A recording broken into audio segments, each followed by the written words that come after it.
Well, I'm outside the porch. Well, we don't even have a porch, but that's the light at the back door of my house. And here is a moth you might find that flies in winter, and it's the winter moth, and this is the male. The female has no wings. Let's bring that up so you can see it better. It's a lovely moth. It's related to the carpet moths. Similar shape.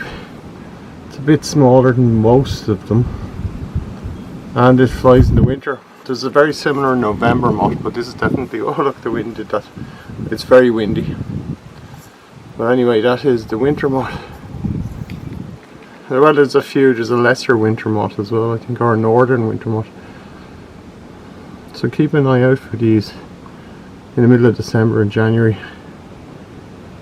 And the females you might find climbing up walls to meet the males, because the females have no wings. They have these tiny little, like, it almost looks like they've had their wings torn off. And when I originally saw them years ago, before I knew anything much about these kind of moths, I thought they were injured moths. I thought they'd had their wings ripped off. So actually they don't, they just look like that. So there you go, that's the winter moth. This one was walking around a minute ago with its wings folded over its back. There, look at that, the wind is getting in.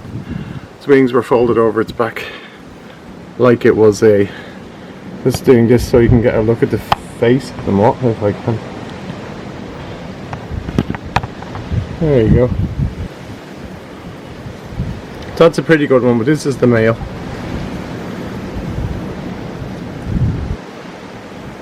Yeah, there you go, that's nice and sharp. The female looks like some very strange creature because of her little tufty wings. The legs look really long. You wouldn't know what sort of an insect it was. So there you go, at the winter moth.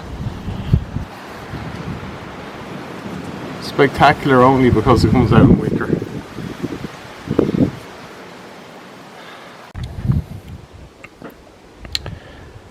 I found this caterpillar wandering along a path in the middle of the night. It's quite big, chunky caterpillar. This is the caterpillar of the large yellow underwing moth. And in the summer there's lots and lots of those, particularly in July and August. The moths are really beautiful. They're kind of drab underneath this bright yellow wing. But the caterpillars of many moths, they go all year. Like, and they pupate in the spring and then they hatch out in the summer as moths. And the caterpillars in this species, and there's also the angle shades moth, and you commonly find them in the middle of winter. And they're quite big at this stage, but they can still get bigger. I'm just holding this one under the porch light. You can see the markings. And this one usually lives just in the leaf litter or slightly under the soil, feeding on the roots of dandelions. Dandelions are the absolute favourite of a lot of these large caterpillars. It's lovely to see this though. So that's the head is on the right side.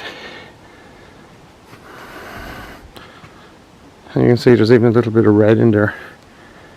So that's the large yellow underwing. The Christmas caterpillar. So I'm going to put that now where there's some dandelion roots that I know of.